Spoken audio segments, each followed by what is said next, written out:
stages affect the fetus, the baby in the womb. It can result in high miscarriages or problems with the child. Delayed growth, stunted growth, mental problems as well.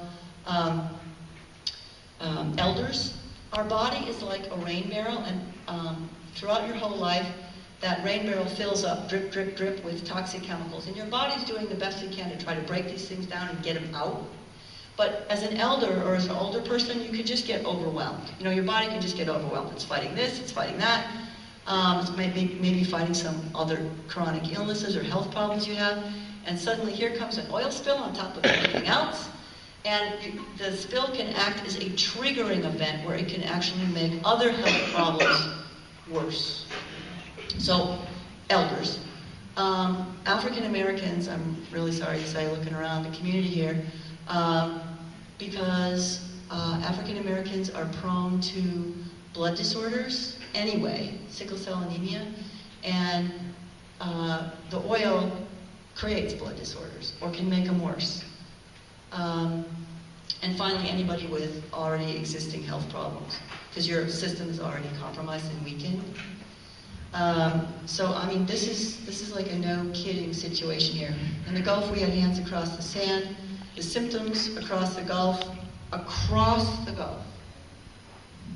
stuffy nose, bad headache, sore throat, even blisters in the throat.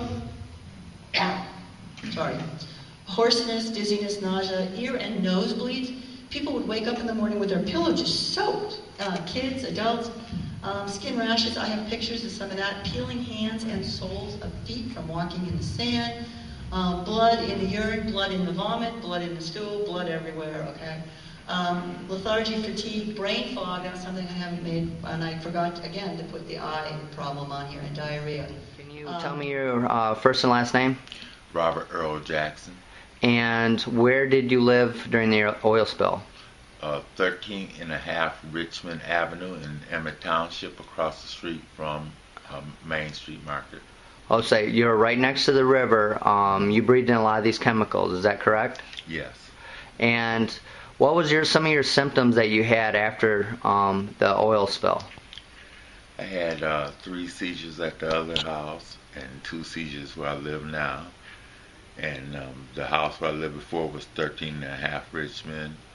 Then I started getting illnesses like nausea and stuff at first. I got a rash, and then I was kind of upset because they never let us know we should be evacuated, but also just the seizures and the change in my personality and things like that. So you started getting really sick after the oil spill? Yes, sir. Do you believe it's from the fumes that you breathed in? Yeah, no question. And you saw on the news, you mentioned that you found out what some of the symptoms were? Yes. So you didn't really know that some of the seizures and the sickness and stuff was from the oil at first, because what did Enbridge tell you?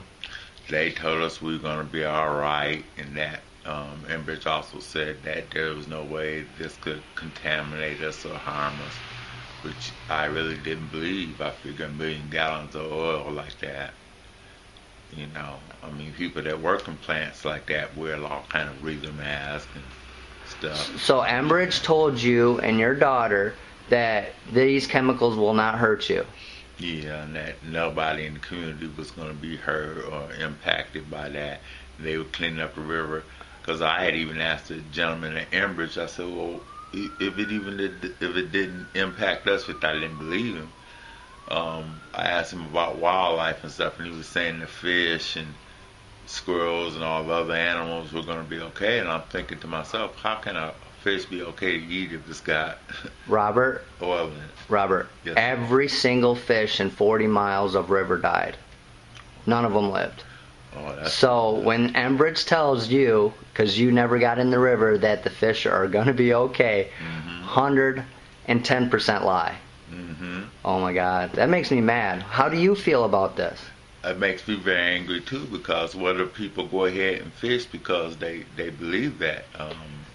And if fish come upriver, yes, and they get this stuff in their body, yeah. I always have to have seizure medicine, or am I always going to have seizures from this? Or Am I always going to have this, make me have anxiety and personality disorder? So you're talking about your long-term effects, what's going to happen to you. Yes, sir. Weren't you an athlete your whole life? Yes, sir. And I imagine you played football. You're a pretty big guy. Yes, and I played three sports in high school: track, football, and basketball. And I played rec basketball and rec softball up till I was almost age 40, and I'm age 50 now. Right. And so after this oil spill, you just went way downhill. Yes, sir.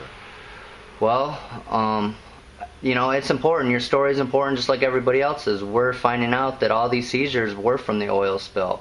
And we're getting, you know, dozens and dozens of the people are telling me about these seizures. And I appreciate you and your assistant, because I thought I was the only one having seizures, and it's comforting to know that there are others having seizures, and I know that Enbridge directly lied to me to my face. Yes, they did. They've lied to a lot of people, and I'm going to try to tell the world about it, okay, sir? Yes, sir. I appreciate you. You're welcome. Thank you, Robert. Jackson, right now, there's the river for you. The cross street is Lennon. Now, what's your name, please? Lakeisha Jackson. And Lakeisha, you live in this house where the door's open right here, right? Yes. And you're 190 feet away from the river. Correct. And so Enbridge came to talk to you, and what did they have to say? They came, they said they were going to give us compensation so we could get out to evacuate for a while. When we went down there, only 7 people out of my building received $210, and then the other 3 were denied because they said they were too far away from the river. Well, wait a minute, too far away? This building, I mean, it's not that far. We're talking about 300 feet at the end of that building. So, I mean, it was a mandatory 1,000-foot evacuation. They should have put you in hotels. Did they ever evacuate you to a hotel? No, they said that it was only 210 feet, and all they could do was give compensation to help if a person decided to leave on their own. So they never tried to evacuate you? No. What was the fumes like? They were very strong. They give you like a funny taste in your throat. It makes your throat kind of sore if you're breathing it in a lot. Did you get sick from it? Yes, I got migraines. I had a seizure for the first time in my life. You had a seizure after the oil spill, the first time in your life? Yes. And I know it's from the oil spill. I mean, now you probably know because of things I've been telling you about the MSDS sheet and what these chemicals cause. But a lot of people have had seizures. Hundreds and hundreds of people have had seizures, and they just didn't know that it was from the oil. These chemicals are super strong, super toxic. Are you mad? Yes, a little bit, because they could have did a better job maintenance in this, and it would have never happened in the first place.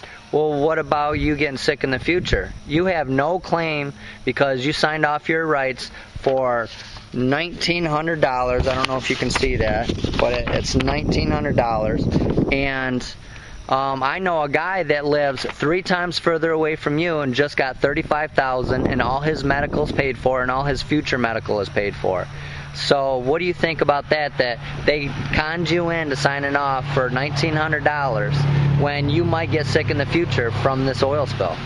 It really pisses me off, but it hurts my feelings too, because people could be dying and have internal problems and no one is trying to do anything about it. Well, I'm trying to do something about it. Please. Sylvia Gordon. And you live right next to the oil spill, is that correct? That's correct. And did Enbridge ever evacuate you? No. Did they ever offer you anything? Yes. What did they offer you?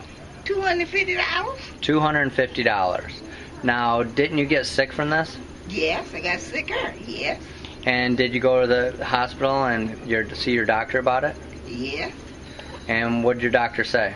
She said that's where it came from, the smell. It affected my asthma real bad. And then they had to put me on oxygen. So you had to go on oxygen afterwards? Yes. All right, so you said you've been trying to get Enbridge to help you, and they refused to help you. They got a lawyer, that's all I know. I haven't heard it. All they do is say they're going to give us a settlement. Well, do you know something? Your $250 is the settlement that you were going to get. They lied to you. I know.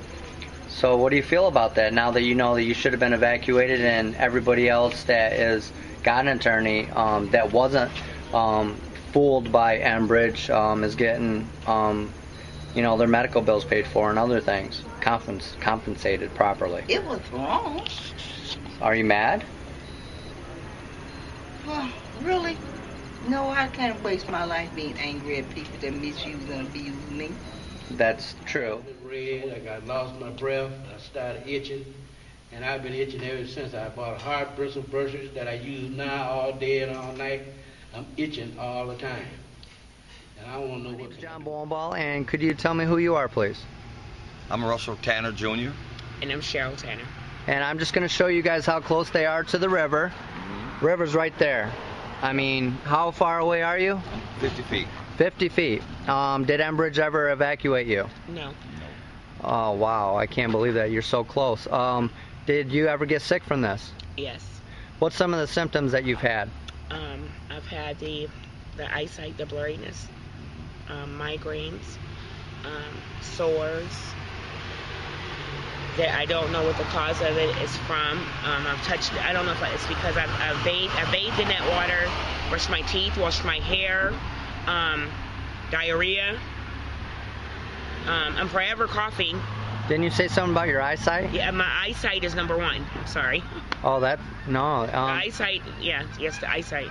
And your husband did you say something about you were itching all the time and you had a rash? Yeah, I have a rash, very serious rash. It's kind of disturbing though. Was it all over your body? Somewhat, but mainly in my groin area. Okay.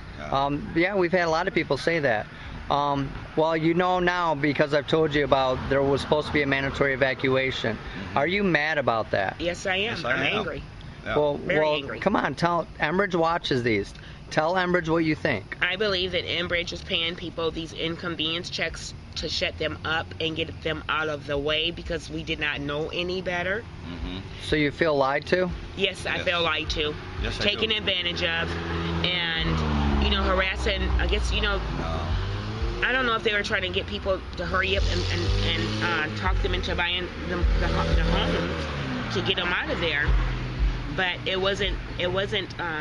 To me, it wasn't a solution. No, they did it to save money. Exactly. And I don't feel like it was right. And I No? don't. And one of my things is, see, I go out of town every day. I go to work, and I'm back in here like 6, 7 o'clock in the evening, and I'm not aware, of this hazard. So I comes in, take a bath, go to sleep, get up and go to work, come back, and then on the weekends, I'm sleeping right through it. I don't have any time to really communicate with any of the Enbridge people to really find out what's really going on. Don't. They're not going to tell you They're not gonna anyways. tell you anything. Okay. No. And then I just said, this house, I don't care how much bleach you use. This Yeah. stuff is still, I believe it's still in here, and it is. Yeah, it gets on the walls. Yeah. That's why Kellogg's, they have their boxes right by the river, and they actually had all their boxes of cereal recalled during that time period because they were worried that it got on the boxes and contaminated the believe food it. and stuff. Yeah.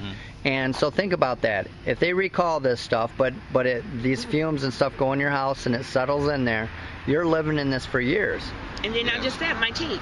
Yeah, your kids. Oh, definitely my your kids. And even my teeth. I don't Yeah, know. I have a discomfort in my teeth as well. I don't know what that is, but it's unbelievable. And nobody came down here. Right. Nobody came down here to offer water or even to send you to a hotel, and they didn't.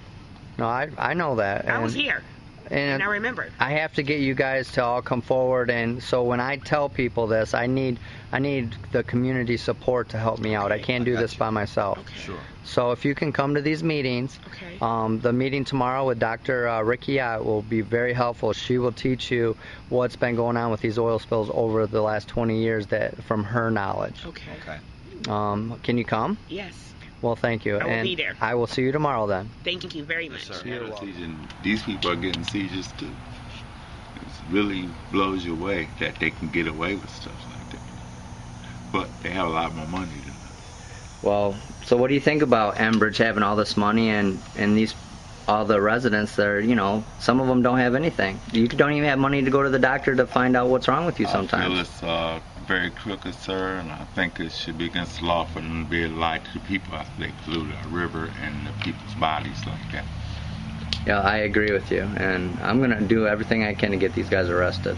Had the people that run Enbridge at the sites that signed off on these areas that are still full of oil, and the Enbridge people that never told anybody about the evacuation. That's my goal. Yeah, I personally would like to do some things to them, but that'd be against our American and Jesus law. Well, if we ever stand up, I know that you'll be part of it. Yes, sir. Thank you. Thank you.